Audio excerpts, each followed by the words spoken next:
Vamos a poner un poquito así. El capítulo 10 pone no más retardos. Habla de un ángel fuerte, un ángel que desciende del cielo y lo califica como ángel fuerte. El versículo 1, Juan dice, vi descender del cielo a otro ángel fuerte, envuelto en una nube, con el arco iris sobre su cabeza, y su rostro era como el sol y sus pies como columnas de fuego. Eso es lo que vio Juan. O sea, esto va haciéndose cada vez como más dramático, más caos, más confusión para Juan. Él supuestamente no entendía todas las cosas que veía, como no la entenderíamos nosotros, pero lo escribe. Sigue, por favor, la siguiente. Dice Apocalipsis 9, se terminó con el sonido de la sexta trompeta. Y había como los sellos 7. Como más adelante habrá 7 copas de la ira, que son 21 juicios diferentes. Entonces terminó con el sonido de la sexta trompeta, de un total de 7 trompetas, la cual va acomodando el fin de todas las cosas. Ahora, en lugar de la séptima trompeta, que tendría que seguir supuestamente por orden a la sexta trompeta, tenemos otro interludio hasta Apocalipsis 11. Es como que Dios hace de nuevo un descanso y trata otros temas para retomar la séptima trompeta más adelante. Estos interludios sirven como un propósito dramático, pero también muestra misericordia, al permitir la oportunidad de arrepentimiento. Creo que la semana pasada habíamos comentado, si esto lo vieran, lo escucharan, se lo diríamos a personas que no conocen al Señor, dirían, qué Dios más malo, cómo Dios envía todo esto a la tierra. Sin embargo, Dios está llamando al arrepentimiento. Está llamando desde que comenzó el mundo al arrepentimiento. Y a través del comienzo del mundo y en esta época, aún más se ha generalizado el pecado y dejar a Dios fuera de nuestras vidas. Y Dios está llamando a la humanidad pecadora. Es como si Dios trajera las cosas al final, pero luego se detiene por un poco para permitir a la humanidad más tiempo para que se arrepientan. Y esto a mí no me habla de un Dios castigador, sino me habla de un Dios misericordioso. Porque la palabra también lo pone, de que algunos dicen que Jesús viene. Hace 400 años que están diciendo que Jesús viene y no viene, nos mienten, nos engañan, no. Él no retarda su venida porque quiere que todos procedan al arrepentimiento. Sabemos que no todos van a arrepentirse. Exacto.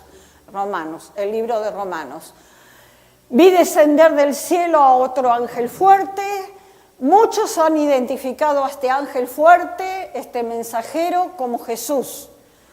Porque algunas de las imágenes también aplican a él. Por ejemplo, Apocalipsis 1, 5, 15, 16, también describe a Jesús con su rostro como el sol cuando resplandece con su fuerza. Entonces sí que se podría, este sería Jesús. Pero, dice nuestro estudio, el comentarista, los ángeles nunca son identificados claramente con Jesús en Apocalipsis o en el Nuevo Testamento, aunque sí en el Antiguo Testamento. En el Antiguo Testamento Jesús es claramente asociado con el ángel de Jehová, pero nunca en el Apocalipsis, nunca en el Nuevo Testamento. Una mejor identificación es con Miguel. Miguel es un arcángel de Dios, porque también hay similitudes con este ángel fuerte y a Miguel de la forma en que él es descrito en estos versículos en Daniel 12:1 y 12:6 y 7. Entonces, si tomamos esos versículos y los comparamos, sí que podemos decir que este ángel fuerte se trata de Miguel, que según los escatólogos, Miguel es el ángel guardián del pueblo de Israel, es el que defiende a Israel. Dice que este ángel lo vio Juan con el arco iris sobre su cabeza. ¿De dónde sacan las asociaciones de transexuales, lesbianas y homosexuales de la bandera del arco iris? Pues es una falsa y burda imitación del arco iris de Dios. Es como para derribar en tierra lo que Dios había hecho. No solamente el arco iris es un recordatorio de la promesa de Dios para los hombres, sino, según Juan en Génesis 9:13, sino que es un resultado natural cuando el sol brilla a través de la nube. A mí me encanta cuando llovió y despejó y escampó ver el arco iris, porque siempre pienso lo mismo: Señor, sigues con tu promesa, tú no te olvidas de lo que has prometido. El arco en las nubes, ¿no? El ángel, ¿qué hace? Clama. Y 7 truenos pronuncian sus voces.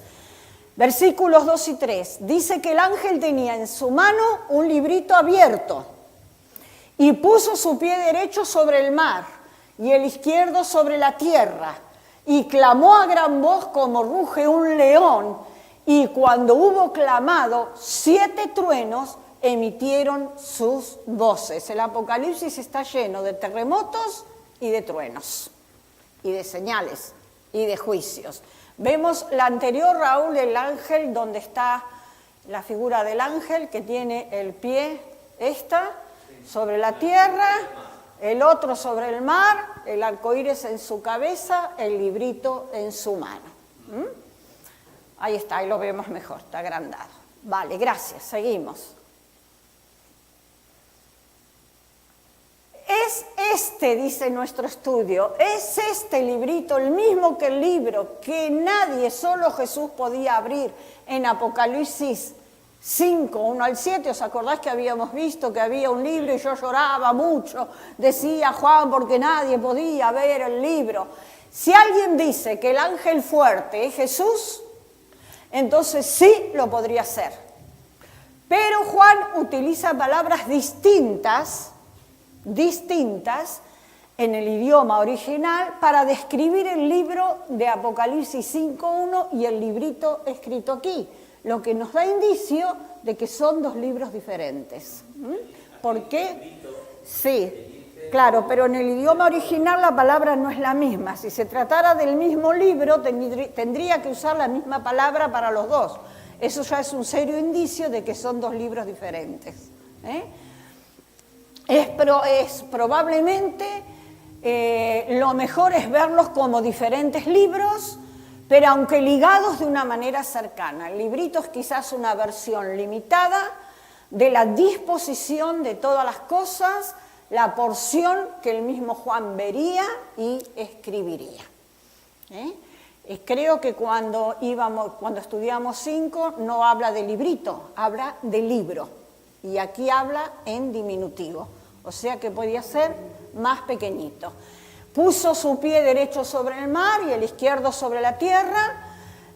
La posición del ángel proyecta su autoridad en la tierra y en el mar. Por lo tanto, sí concluimos que es un ángel enviado por Dios porque le dio autoridad sobre el mar y sobre la tierra. Su autoridad puede ser directa, si el ángel fuerte es Jesús, o indirecta, si este es en sí un ser angelical como mensajero de Dios. Tiene autoridad directa de Dios, si es Jesús, indirecta, si es un ser angelical. Walvoord dice que su posición, con un pie en el mar y un pie en la tierra, indica una completa autoridad sobre la situación terrenal. Ay, Señor, que esa música se apague ya. Seguimos. Y cuando el ángel hubo clamado, 7 truenos emitieron sus voces. Esto se relaciona con la misma idea de la voz de trueno de Dios, como lo está descrita en el Salmo 29, la cual repite 7 veces voz de Jehová. Vemos la relación que la Biblia no tiene partes sueltas. lo que dice aquí, allí se le olvida. La Biblia es un compendio. Por eso siempre debemos mirar el contexto bíblico para entender lo que está escrito. Voz, 1, de Jehová sobre las aguas, truena el Dios de gloria, Jehová de las muchas aguas. Voz, 2, de Jehová con potencia, dice el Salmo 29. Voz, 3, de Jehová con gloria. Voz, 4, de Jehová que quebranta los cedros. Quebrantó Jehová los cedros del Líbano, los hizo saltar como becerros, al Líbano y al Sirión como hijos de búfalo. Voz, 5, de Jehová que derrama llamas de fuego. Voz, 6, de Jehová que hace temblar el desierto. Hace temblar Jehová el desierto de Cades. Voz, 7, de Jehová que desgaja las encinas y desnuda los bosques. En su templo todo proclama su gloria. Vemos la relación directa que tiene con estos truenos que emitieron 7 truenos. Seguimos. Se le ordena a Juan que no escriba lo que dijeron los truenos. ¡Qué frustración para Juan! Versículo 4 dice, cuando los 7 truenos hubieron emitido sus voces, yo iba a escribir, pero oí una voz del cielo que me decía, sella las cosas que los 7 truenos han dicho y no las escribas. Yo iba a escribir, no las escribas. La orden era esa. Por supuesto que esto irrita a muchos comentaristas y desatan especulaciones. ¿Por qué Juan no podía escribir? Él quería escribir, pero estas cosas dijo, no las escribas, le dijo Dios, una voz del cielo. ¿Qué fue lo que dijeron que Juan no debe de decirnos?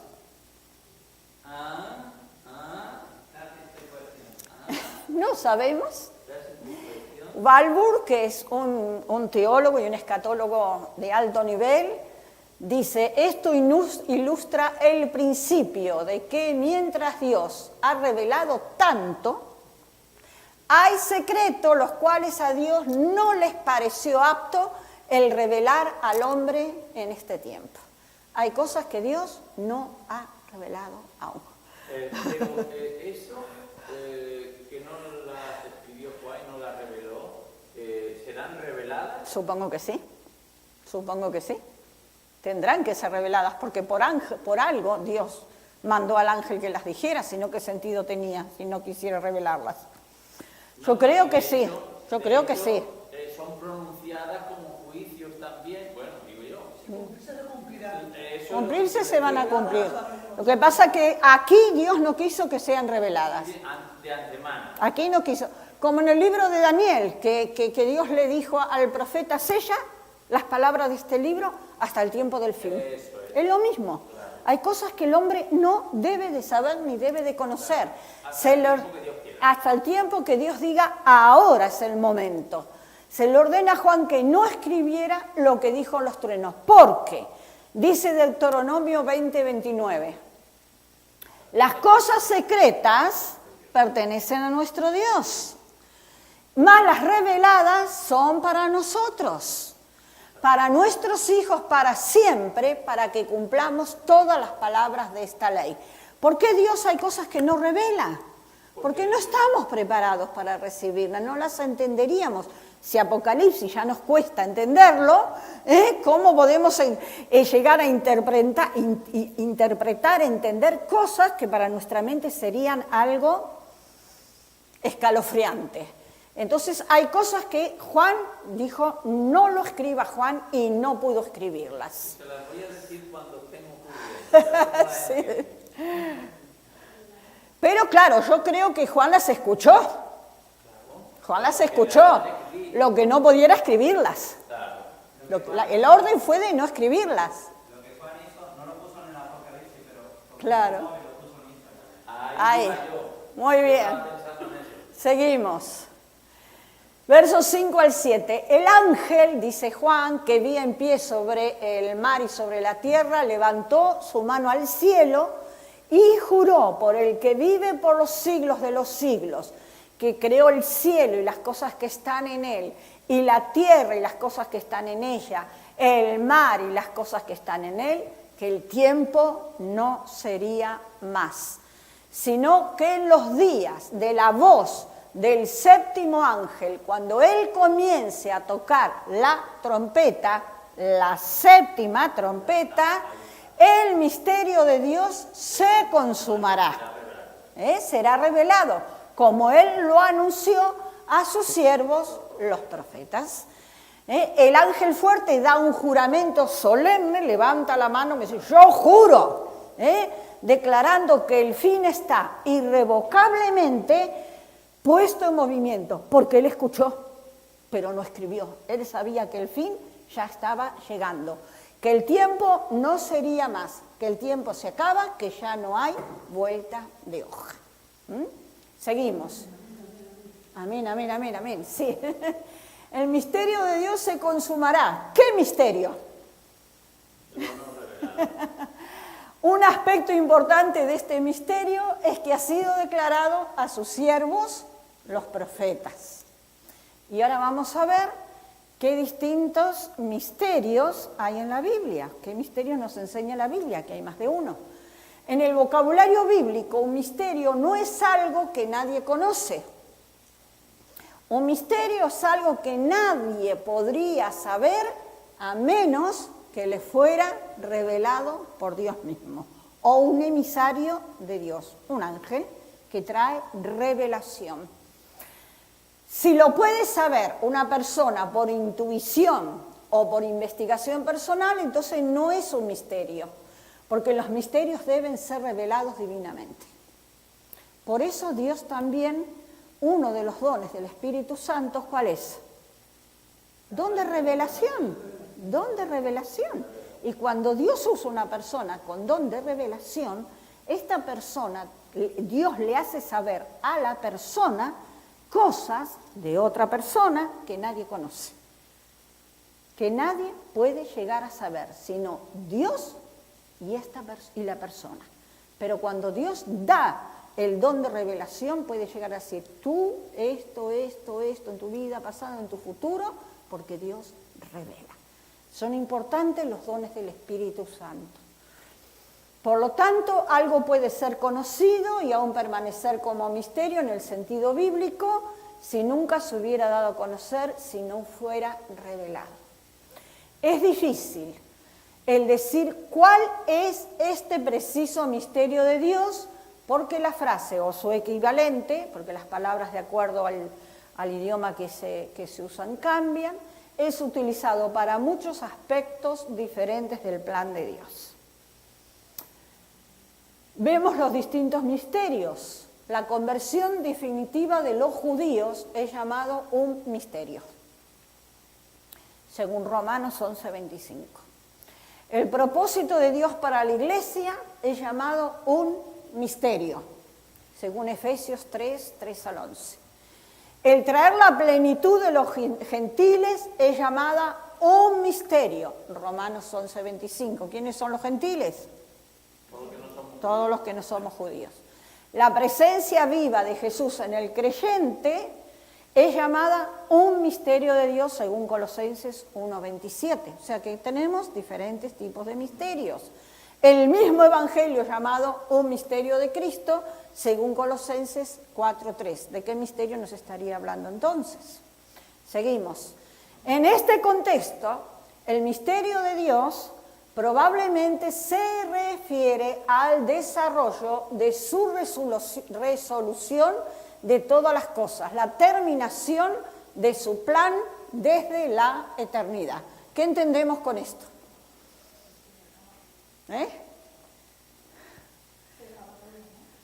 Yo saco mi propia conclusión personal, buenas Lorena, muy personal. Para mí este último misterio es la fecha exacta en que Dios determina el fin del mundo, porque es un misterio que no está revelado. No está revelado. Yo saco esa conclusión. No sé si teológicamente... Sí. Sí. Yo saco esa conclusión, que es la fecha exacta cuando Dios dice, aquí no hay vuelta de hoja, aquí ya se termina todas las cosas. puede llegar a ser. Teológicamente también se sostiene. Me acuerdo ahora de cuando los tres ángeles vienen a Abraham porque van a destruir Sodoma y Gomorra. Sí. Y dice el Señor, ¿habré yo de ocultarle a mi siervo Los profetas. lo que he venido a hacer aquí? Sí, exactamente. O sea, Exactamente. quiere decir que él no le oculta a sus hijos, a sus siervos, los propósitos de Dios cuando Dios va a hacer algo. Claro, claro. Entonces, Claro. Dios revela, Dios es un Dios que revela, no esconde nada. Somos nosotros que no sabemos interpretar la palabra, que no sabemos buscar. Somos nosotros los que leemos solamente la Biblia, pero no profundizamos, no entendemos porque no estudiamos la palabra de Dios. Entonces queda todo como en oscuridad. Pero si nosotros leyéramos y pidiéramos a Dios revelación, Él sí que revelaría las cosas que Él considera que nosotros estamos... no nos va a decir lo que es cuando. Chao. La misma palabra, si la lees como lectura, no te enteras de nada. No te enteras de Si nada. vas leyendo palabra por palabra, saca ya. Yo justamente lo dijimos, ¿verdad? Claro. Pero si lees un versículo, aquí puedes estar predicando una semana. Claro. Porque ahí te Claro. Bueno, seguimos. La voz que oí del cielo habló otra vez conmigo, dijo Juan, y dijo, ve y toma el librito que está abierto en la mano del ángel, que está en pie sobre el mar y sobre la tierra. Y Juan dijo, y fui al ángel diciéndole que me diese el librito. Y él me dijo, toma y cómelo. Dijo que se comiera el libro. Y te amargará en el vientre, pero en tu boca será dulce como la miel. Qué cosa más rara, ¿no? Se le ordena a Juan que tome el librito del ángel fuerte y no que lo leyera, sino que se lo comiera el libro. En otra época también se le dijo algo similar al profeta Ezequiel, que es un profeta que a mí me encanta. Dice, él me dijo, Dios dijo, Ezequiel, hijo de hombre, como lo llamaba Ezequiel, come lo que tienes delante, come este rollo y ve y habla a la casa de Israel. Seguimos. Un libro que es dulce y amargo. Entonces tomé el librito de la mano del ángel y lo comí. Y era dulce en mi boca como la miel, pero cuando lo hube comido amargó mi vientre. Y él me dijo, es necesario que profetices otra vez sobre muchos pueblos, naciones, lenguas y reyes. Esa era la orden que Dios le estaba dando a Juan. Él tenía que seguir predicando. Esta figura de comer el libro es familiar y sugiere la alimentación del alma en la palabra de Dios. Nos alimentamos porque cuando no solamente leemos, cuando comemos, como decíamos recién, indagamos, escudriñamos, estamos comiendo la palabra de Dios. ¿Qué? ¿Me pones la anterior? Que sugiere que es la alimentación, más que de alma, es alimentación para nuestro espíritu. Porque no solo de pan vivirá el hombre, sino de toda palabra que sale de la boca de Dios. Y Jesús dice ahí en San Juan, el Evangelio dice, mi palabra es espíritu Y es vida. Muy bien, es espíritu y es vida. Yo cuando veo a una persona que está así como un poco débil en la fe, no es por juzgar a nadie, por favor, entenderme, porque yo no soy quien para hacerlo, Dios me libre. Pero lo primero que yo pienso es, no ora ni lee la palabra, porque la palabra alimenta y fortalece. Seguimos. Era dulce en mi boca, pero cuando la hube comido, amargó mi vientre, dijo Juan. Este librito es al principio dulce al gusto, como la miel, pero se hace amargo en el estómago de Juan. Cada revelación de los propósitos de Dios, dice Sweet, es dulce, amargo, desvelando juicio, pero también misericordia. ¿Qué es lo que vemos en Apocalipsis? Juicio acompañado de misericordia para darle tiempo a la gente al arrepentimiento. Cualquier comunicador efectivo de la palabra de Dios ha experimentado la dulce y amargura que está asociada con su palabra. Nosotros tenemos un sabor dulce cuando compartimos la palabra con otros, pero cuando la rechazan, ¿qué pasa? Se hace amarga en nuestro ser, porque realmente la palabra de Dios no solamente revela a un Dios de amor, sino a un Dios que es fuego consumidor, como dice. Además, cuando se predica la palabra, confronta con nuestro pecado. Claro, y a la gente no le gusta escuchar el pecado. Soy pecador, no le gusta. Usted es pecador, si yo soy bueno, no maté a nadie, está loco, ¿qué me dice? Es necesario, No, que una de las parábolas también dice el Señor, dice, la parábola del sembrador, cuando dice la semilla, aquellos que escuchan la palabra al principio es muy bonita, pero cuando quieren vivir la práctica, pues es todo lo contrario. Claro, trae quebrantamiento porque te confronta con tu pecado. Claro, y entonces ya Muy no bien. es tan bonita, ¿no? Ya no es... Muy bien. Es necesario, le dijo, que profetices otra vez sobre muchos pueblos, naciones, lenguas y reyes. Sea cual fuera el contenido del libro, no lo sabemos.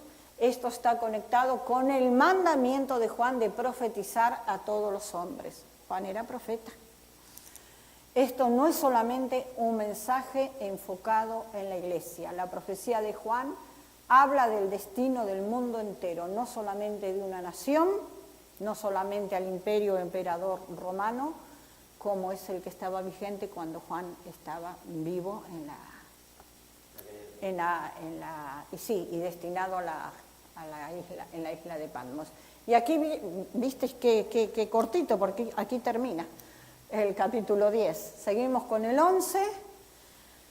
Se le instruye, capítulo 11, los dos testigos. Habéis oído hablar de los dos testigos de Apocalipsis, muchos. Qué personajes tan misteriosos son estos, ¿verdad? Yo indagué mucho sobre estos, desde hace muchos años, sobre estos dos personajes tan raros. Sí, pero realmente ahora podemos ver la explicación. Los dos testigos, dos personajes, el templo de Dios. Se le instruye a Juan que mida el templo, el altar y sus adoradores. Cuando abrimos la Biblia en capítulo 11 de Apocalipsis, ponen los dos testigos, dos personajes. Juan ahí tiene una vara que es como una caña, una vara de medir, y está midiendo el templo. ¿Seguimos? El templo, el altar y sus adoradores. Y aquí viene algo muy interesante desde mi punto de vista. Entonces, versículo 1, me fue dado una caña semejante a una vara de medir, dice Juan, y se me dijo, levántate y mide el templo de Dios, el altar y a los que adoran en él. Qué orden más rara que se le dio a Juan. No es la única vez que a un personaje bíblico se le manda medir algo en la Biblia. Ezequiel 40-43 hay un pasaje extendido, abarca 3 capítulos, en donde un templo es medido. El templo de Ezequiel es medido extensamente, incluyendo los atrios externos. Según estos versículos, dice Ezequiel, me llevó luego al atrio exterior y aquí había cámaras y estaba enlosado todo en derredor. 30 cámaras había alrededor de aquel atrio del templo de Jerusalén. El enlosado a los lados de la puerta, en proporción a las longitudes de los portales, era el enlosado más bajo. Y midió la anchura desde el frente de la puerta de abajo hasta el frente del atrio interior por fuera, de 100 codos hacia el oriente y el norte. Lo detalla bastante Ezequiel. Hay otros pocos ejemplos bíblicos de mediciones. En Zacarías 2, un hombre mide Jerusalén. Una escena que muestra evidentemente el juicio de Dios en la ciudad. En Apocalipsis 21, cuando llegamos a ese capítulo, los últimos, la nueva Jerusalén es medida también. La nueva Jerusalén. Ahora, en este momento no recuerdo si es antes que baje a la tierra o todavía cuando está en el cielo, antes que baje la nueva Jerusalén aquí a la tierra. Levántate y mide el templo de Dios, desordenado a Juan. Algunas veces en el Antiguo Testamento la idea de medir comunica el ser dueño, protección y preservación. Esa es la idea. Cuando Habacuc profetiza, dice, se levantó y midió la tierra. ¿Pensáis que la tierra se puede medir? La idea es que el Señor es dueño de la tierra y que Él puede hacer con ella lo que quiera. Pero los hombres no estamos cargando la tierra cuando la tierra no es nuestra. Luego decimos que tiempo loco y todas las barbaridades. Cuando se mide este templo, este muestra que Dios la conoce en cada dimensión y que Él está a cargo. Bueno, son comentarios. Seguimos. El templo de Dios. La identidad de este templo es un asunto importante de interpretar. Muchos ven este templo como un símbolo de la iglesia. Sí, no nos olvidemos que Apocalipsis es un libro simbólico, pero esto no quiere decir que el templo es simbólico. Y cuando habla de medir, cuando habla de medir es que es algo físico, literal, tangible. y aparte ponen Claro. Pablo describe a la iglesia como un templo. A nosotros nos describe como templo. Así que ya no sois extranjeros ni advenedizos, sino conciudadanos de los santos, miembros de la familia de Dios, edificados sobre el fundamento de los apóstoles y profetas. Todo lo que se añade a la Biblia es herejía, siendo la principal piedra del ángulo Jesucristo mismo, en quien todo el edificio bien coordinado va creciendo para ser un templo santo en el Señor. Por eso decimos que nuestro cuerpo es templo del Espíritu Santo, porque somos templo de Dios. Pedro describe a la iglesia como un templo, vosotros también como piedras vivas, sed edificados como casa o templo espiritual. Sin embargo, si este templo de Apocalipsis 11 es una representación simbólica de la iglesia, ¿por qué debía de ser medida? No tiene sentido. ¿Cuál es el significado de los atrios y del altar? Y si la iglesia misma es el templo, ¿quiénes son los que adoran? Porque pone que mida también a los que adoran en él. Hay muchos detalles específicos aquí para utilizar una imagen generalizada de la iglesia como el templo para Dios. Seguimos. Ahora vienen cositas bonitas. Parece más bien que este es el templo, el tercer templo, que debe de estar en la tierra para el cumplimiento de lo que Daniel, Jesús y Pablo dijeron de la abominación desoladora. Muchos dicen el templo de Jerusalén nunca se construirá porque eso es un deseo loco de 4 judíos. Pero la Biblia profetiza que va a haber un tercer templo. El profeta Daniel nos dijo que el anticristo rompería su pacto con los judíos y pondría fin a los sacrificios y ofrendas. ¿Dónde se va a hacer sacrificios y ofrendas si no hay templo? O sea que tiene que haber templo sí o sí. El anticristo contaminará el templo al poner algo abominable allí. Yo la semana pasada dije que no estudiamos Daniel y Apocalipsis porque sería demasiada información y demasiado complicado para entenderlo. Sin embargo, ahora tenemos que ver algunos versículos sueltos de Apocalipsis como estos. Daniel 9:27, 11:31, 12:11. Seguimos. Jesús dijo que miráramos por una abominación que estaría en el lugar santo. En el tabernáculo, en el templo, había un lugar santo y había un lugar santísimo. Por lo tanto, en este templo que los judíos están por construir, que ya tienen absolutamente todo preparado, también habrá lo mismo, un lugar santo y un lugar santísimo, porque no se puede presentar ofrenda fuera de estos lugares. El cual sería la señal que la temporada de la ira de Dios está sobre la tierra. Dijo Jesús, Por tanto, cuando veáis en el lugar santo la abominación desoladora de la que habló el profeta Daniel, el que le entienda, entonces los que están en Judea huyan a los montes. Seguimos. Pablo nos dijo que el anticristo se sentaría en el templo como Dios. Nadie os engañe en ninguna manera, porque no vendrá sin que antes venga la apostasía y se manifieste el hombre de pecado, el hijo de perdición, el anticristo, el cual se opone y se levanta contra todo lo que se llama Dios o es objeto de culto, todo el que quiera adorar a Dios, tanto que se sienta en el templo de Dios como Dios, haciéndose pasar por Dios. Y la gente querrá, le creerá, porque es un falso Mesías. Porque no vendrá Jesús. Claro, no vendrá Jesús. Jesús. No vendrá antes, o sea, antes tiene que ocurrir todo eso. Para que Jesús para pueda que venir. Posteriormente el Señor venga y con La cronología bíblica, qué buena es estudiarla. Muy bien, seguimos. la espada de tu boca Sí.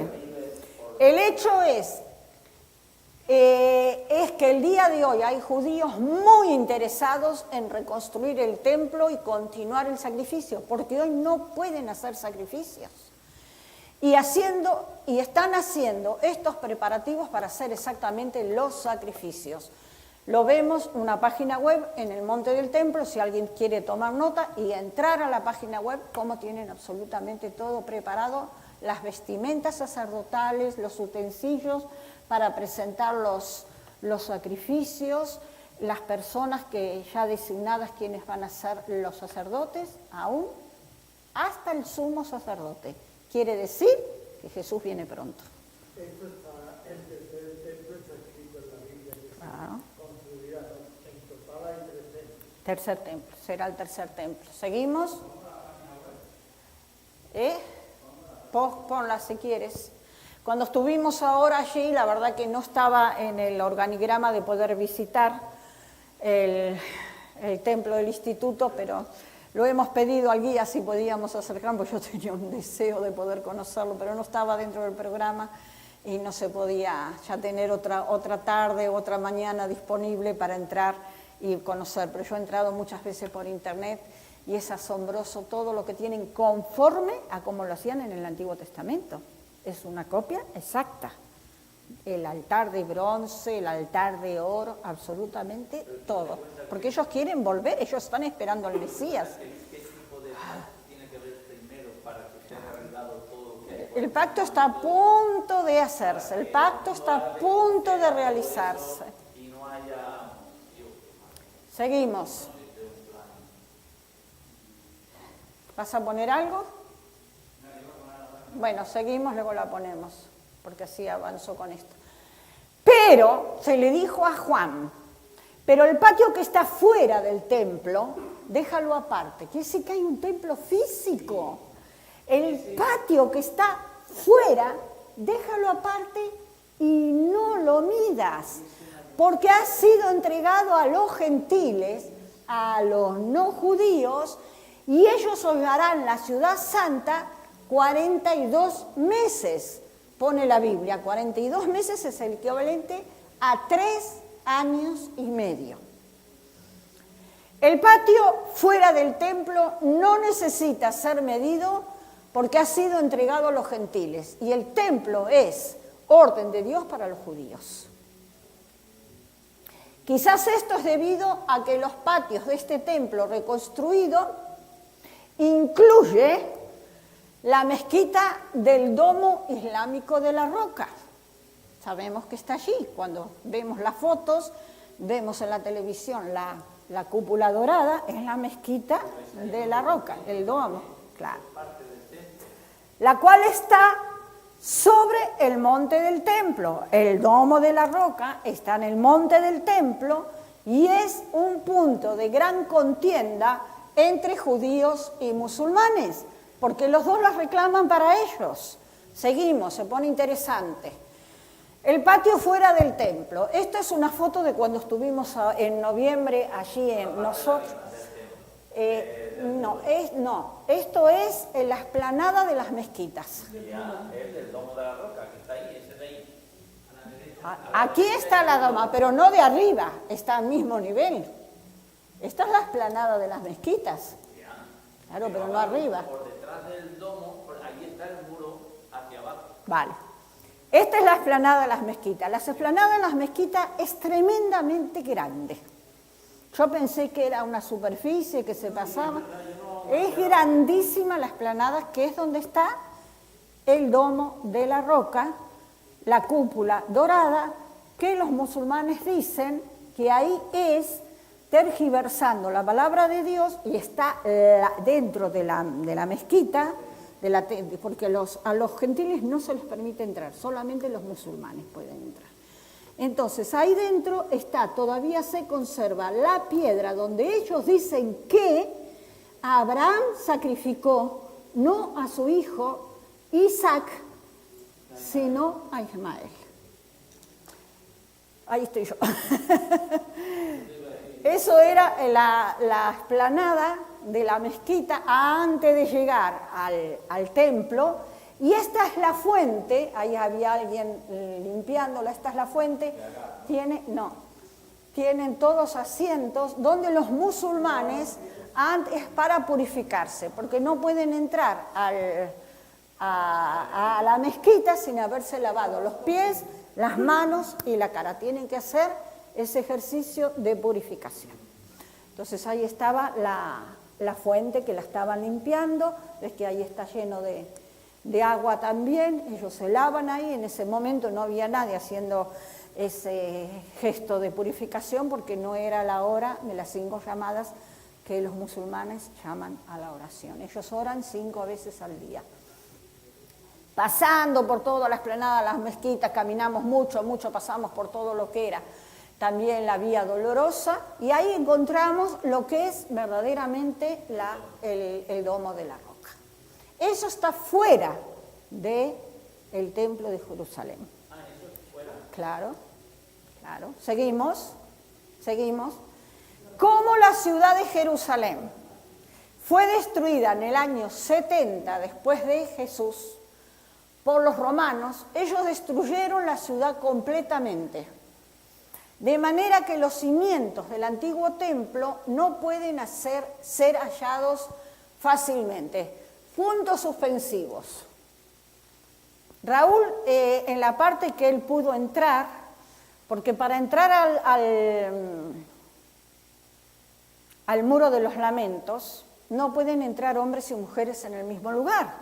Y entraste en el que hay allá al fondo, ¿no? Sí, claro. Porque si vas a salir, Claro. fuera de la ciudad. No pueden entrar. Entonces, el patio donde entran los judíos o las visitas, los hombres tienen que entrar con la kipá porque se considera lugar santo. Entonces tienen ahí una caja entonces ahí nos separamos, las mujeres fuimos a un lado, los hombres se fueron al otro, fuimos al muro de los lamentos. Y el patio de las mujeres es mucho más pequeño. Ahí están las mujeres sentadas, leyendo, tal, y haciendo sus rezos, tocando el muro, poniendo los papelitos, que yo también lo puse, a pesar que me decían que no. Pero los hombres sí que fueron a un lugar. Raúl, ¿lo quieres contar? Porque yo no estuve, por eso.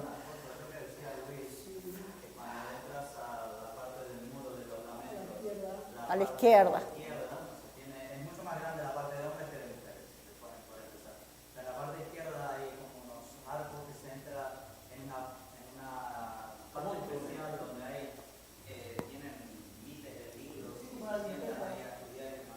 Pero ahí en el suelo hay unos cristales y por esos cristales se pueden ver los fundamentos que Muy profundos. son como unos 14-15 metros más abajo. Está cristalado todo el suelo para que se pueda ver los cimientos del templo. Son los cimientos del templo.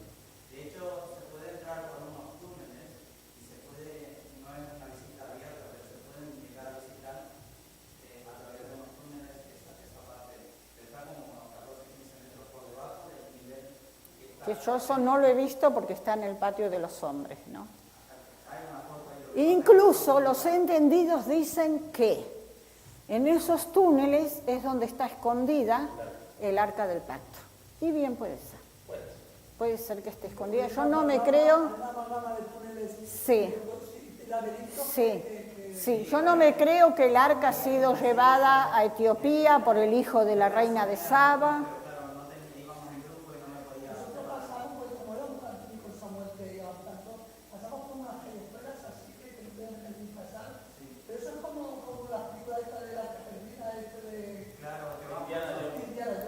Claro. Pero entonces, aquí pone el templo, no pueden ser hallados fácilmente, pero sí que se pueden ver los cimientos antiguos del templo, bajo ese suelo acristalado a muchos metros de profundidad, ¿no? Muchos han asumido que por mucho tiempo que la mezquita del Domo de la Roca es el lugar donde estaba el antiguo templo. Pero nuevas investigaciones dan algunas evidencias que el templo pudo estar al norte de donde está el Domo de la Roca hoy en día. Y que si el templo fuera de reconstruirse en su antiguo lugar, la mezquita del Domo de la Roca estaría en los patios externos. Si este fuera el caso, esos son los túneles.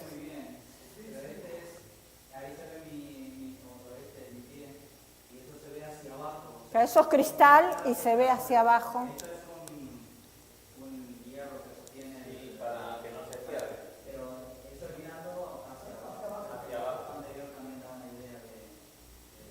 O sea que se ven las ruinas, ¿no?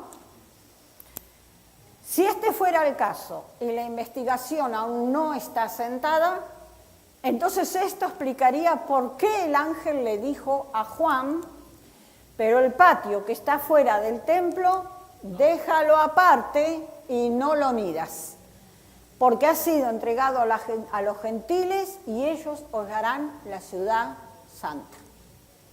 Porque la vara que tenía Juan en la mano no debía medir el patio que estaba afuera, que es donde está la mezquita de la Roca. Seguimos.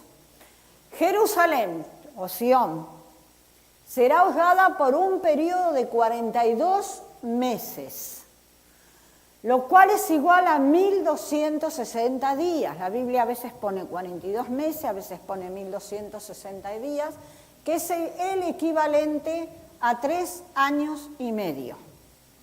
Ahora ubicamos en el gráfico este tiempo de 3 años y medio. Este pisoteo por los gentiles probablemente toma lugar en la última mitad del periodo de los 7 años descritos por Daniel 11, 26, 27. No lo leemos para no confundirnos. Cuando el anticristo derrame su furia en el pueblo de Israel, como está descrito en Apocalipsis 12 y Mateo 24. Olga, Jerusalén es lo mismo que Sion. Sí. Porque yo lo estoy buscando en el mapa y por Sí, Sion. sí, Sion y Jerusalén es lo mismo. A veces nombra como Sion y a veces como Jerusalén. Seguimos.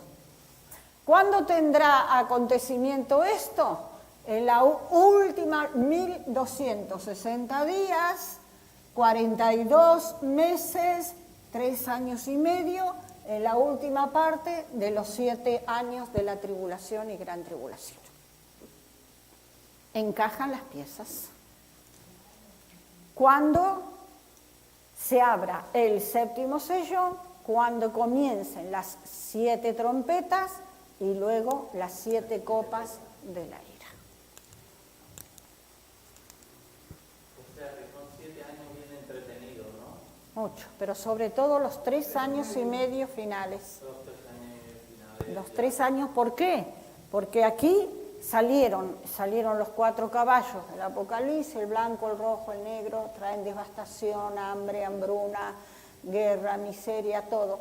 Pero aquí es cuando, claro, el anticristo viene en el caballo blanco, toma autoridad sobre el mundo, sobre los gobiernos, pero aquí hace pacto con los judíos, pero a la mitad de los 7 años, a los 3 años y medio, él se revela como es el verdadero hijo de Satanás, que viene a traer destrucción, se quiere sentar en el templo, el templo tiene que estar construido, y él dice: yo soy Dios, ahora me adoran a mí, como... ¿Y? ¿Eh? Sí, son trompetas. ¿Eh? Entonces ahí comienza el verdadero caos, la verdadera ira de Dios. El personaje del caballo blanco, que acabas de decir, ¿puede tener algo que ver con el profeta Mahoma que se ha levantado? Algo que ver relacionado no, lo que el Corán dice y afirma. Claro, lo que el Corán afirma de que su profeta, el último de los profetas, según ellos dicen, no, ellos son musulmanes, ¿no? No, quiero decir, los personajes que darán la cara, se cree que será judío, no sabemos. A ver, se está especulando porque realmente un judío puede llegar a aceptar hacer un pacto de paz con alguien que no sea otro judío. Miremos lo que pasa con Donald Trump. Miremos lo que pasa con este hombre. Como yo lo vengo diciendo y sosteniendo, nos va a dar muchas sorpresas. Hoy en día aboga mucho, defiende mucho al pueblo de Israel. Pero cuidado. Se comenta también que el personaje ha de ser también para que el pueblo judío acepte los pactos. Claro, porque Jesús también dice, bien, a mí no me recibiste, pero viene otro en mi nombre y a ese recibiréis. Y cuando pone ese otro usa la misma palabra que es del mismo estilo, del mismo género, de la misma nacionalidad. No podemos especular sobre eso. Ya viene otro que puede ser que lo reciban a él como Mesías. Judío, pero no es el Mesías, no es el Señor. No, por eso viene otro, a él se recibiréis como un falso Mesías, que es el anticristo. Pero es que habían varios judíos que se presentaban también como libertadores. Claro, Judíos. claro. Pues este mismo era uno, Barrabás. Ese era un revolucionario que quería también hacer frente y ese se además lo dice en una de las veces que aprisionan a los apóstoles, ¿no? De Gamaliel, o no, que, bueno, dice, acordaros que este se levantó y murió y desapareció. Así que si esto es de Dios, permanecerá, y si no, se disipará. Y si no, pero en fin, bueno, son cosas que a medida que pasen los años, el tiempo y los años, ya se irá desvelando. Por lo menos pienso que Dios nos dará el discernimiento como para ir entendiendo quién puede llegar a ser. Y ahí entra lo que hablábamos antes, Dios va revelando a medida que el tiempo pasa. Sella las palabras hasta el tiempo del fin. Y ahora es el tiempo del fin. Seguimos. Dice Daniel, después de las 62 semanas se quitará la vida al Mesías, semanas de años, mas no por sí, quiere decir que lo matarán. Y el pueblo de un príncipe que ha de venir destruirá la ciudad y el santuario. Y su fin será con inundación y hasta el fin de la guerra durarán las devastaciones. Y por otra semana confirmará el pacto con muchos judíos. A la mitad de la semana hará cesar, a la mitad de la semana, de años, 3 años y medio. Es que estudiar la profecía nos ubica en los tiempos, cómo sucederán las cosas. Cesará el sacrificio y la ofrenda. Después, con la muchedumbre de las abominaciones, vendrá el desolador hasta que venga la consumación y lo que está determinado se derrame sobre el desolador. El erudito griego A.T. Robertson dice que hollarán significa pisotear con desprecio. El patio de los gentiles que no le fue permitido a Juan medir. Y ahora vienen los 2 testigos, 2 misteriosos personajes. ¿Seguimos?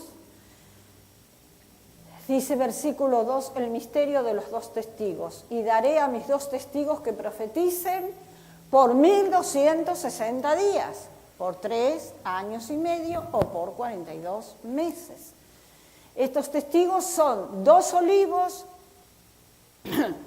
y los 2 candeleros que están en pie delante de Dios de la tierra. Si alguno quiere hacerle daño, sale fuego de la boca de ellos y devora a sus enemigos. Y si alguno quiere hacerles daño, debe morir él de la misma manera. Estos tienen poder para cerrar el cielo, al fin de que no llueva en los días de su profecía.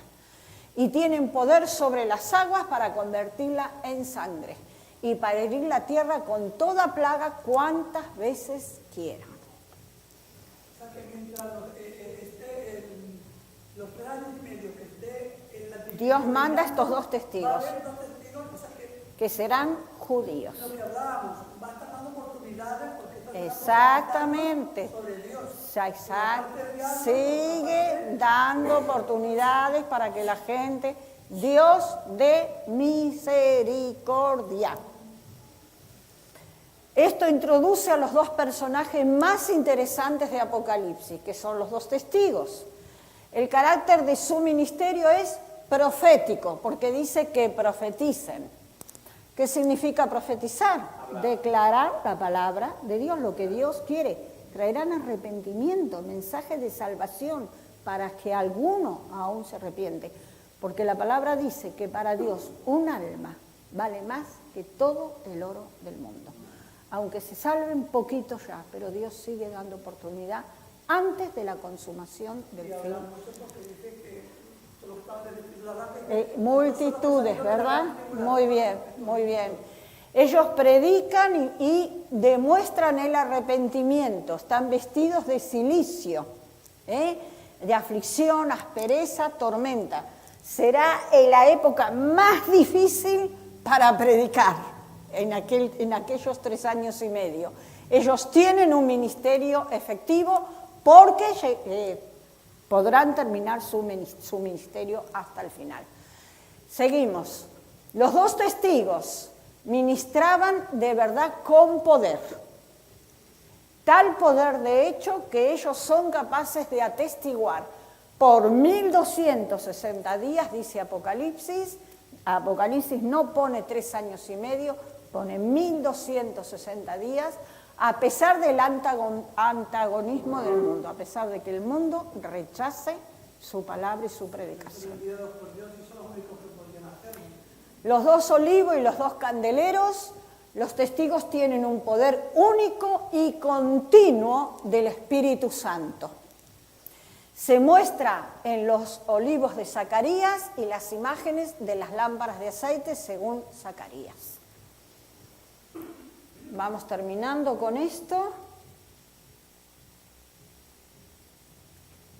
Zacarías dijo, y me dijo, ¿qué ves? Y respondí, he mirado y aquí un candelabro todo de oro, con un depósito encima y sus 7 lámparas encima del candelabro y 7 tubos para las lámparas que están encima de él. Y junto a él 2 olivos, el uno a la derecha del depósito, el otro a la izquierda. Y él dijo, estos son los 2 ungidos que están delante del Señor en toda la tierra. Zacarías. Pero Zacarías habla muchísimo de este tiempo, muchísimo. El pasaje de Zacarías tuvo su primera aplicación a 2 hombres en los días de Zacarías. Dios siempre levantó a 2 hombres para que anunciaran arrepentimiento. En aquel tiempo fue Josué y Zorobabel, de 2 en 2, de la manera que estos 2 testigos fueron levantados para ser candeleros o testigos para Dios, y se les dio el poder por el aceite del olivo, lo cual representa el poder del Espíritu Santo. Así, de la misma manera, los 2 testigos de Apocalipsis 11 ejecutarán su cargo profético. Oiga, cuando venga estos 3 años y medio, los 2 testigos y se fueron del cacao aquí, entonces nosotros estamos en el cielo. Claro, nosotros estamos al principio. No sé si veremos o no veremos, no lo sé. No lo sé. La Biblia no dice si nosotros nos enteraremos, aquí no lo dice. Yo no arriesgo opinión. Dice, si alguno quiere dañarlos, sale fuego de la boca de ellos y devora a sus enemigos. Los dos testigos tienen una protección especial de Dios similar a Elías en Segunda de Reyes 1, porque si no al segundo día lo hubieran matado. Tienen poder para cerrar el cielo, tienen poder sobre las aguas para convertirlas en sangre, para herir la tierra con toda plaga cuantas veces quieran. Los dos testigos tienen el poder para traer plagas y sequías, similar al poder que tuvieron Elías y Moisés. En la antigua gramática griega, todos los sustantivos utilizados para hablar de los dos testigos en este pasaje está en género masculino. Los dos testigos definitivamente son dos hombres, no son dos ángeles, no son dos mujeres, son dos hombres. Espero que no. Leemos esto y terminamos.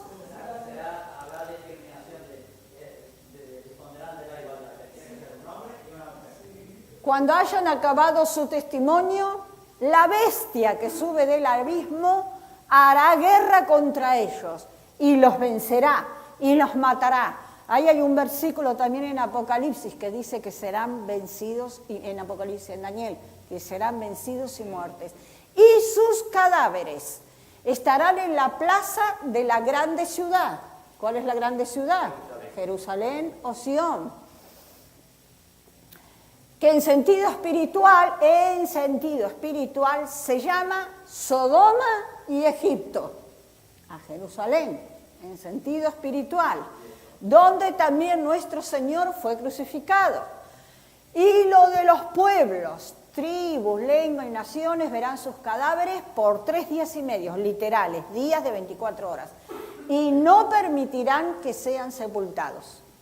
Y los moradores de la tierra se regocijarán sobre ellos y se alegrarán porque ven los cadáveres de los dos testigos y se enviarán regalos unos a los otros porque estos dos profetas habían atormentado a los moradores de la tierra, pobrecitos, atormentados porque le estaban diciendo: eres un pecador, arrepiéntete.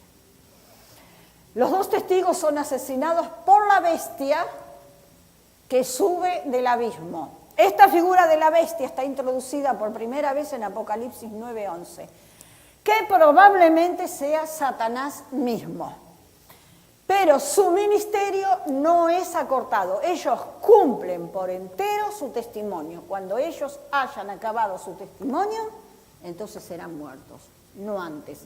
Porque Dios tiene con todo controlado y Dios los está preservando de que sean muertos. Los dos testigos son muertos en la ciudad de Jerusalén, los cuales es descrita en 3 términos ilustrativos. Jerusalén como Sodoma, hablando de inmoralidad. Cuando hablamos de Sodoma y Gomorra, ¿de qué hablamos? De inmoralidad. Y como Egipto, hablando de opresión y esclavitud, donde el pueblo hebreo estuvo esclavo por 400 años. Por eso decimos en sentido espiritual. Como la grande ciudad, un término aplicado comúnmente a Babilonia, los cuarteles del anticristo, según todos esos versículos de Apocalipsis. Si durante los primeros 3 años y medio el liderazgo de Jerusalén está a la par con el anticristo, es fácil el ver cómo estos capítulos aplican. Cualquier ciudad aliada con el anticristo, que van a ser muchas, o metiéndose en un pacto con él, serían llamadas Sodoma, Egipto y Babilonia. ¿Lo dejamos aquí? Los moradores de la tierra se regocijarán, se harán regalitos, la tierra parece regocijarse sobre las muertes de los dos testigos. El hecho de que esto sea visto por todos los pueblos, tribus, lenguas y naciones es quizás una profecía indirecta de los medios masivos de comunicación modernos. Porque estos dos profetas habían atormentado a los moradores de la tierra, la predicación de estos dos testigos y su llamado al arrepentimiento era un tormento para muchos, porque no podían soportar el escuchar la verdad mientras ellos amaban la mentira, y yo agregaría el pecado. Y lo dejamos aquí. A ver, sigue la otra, Raúl. La identidad. Bueno,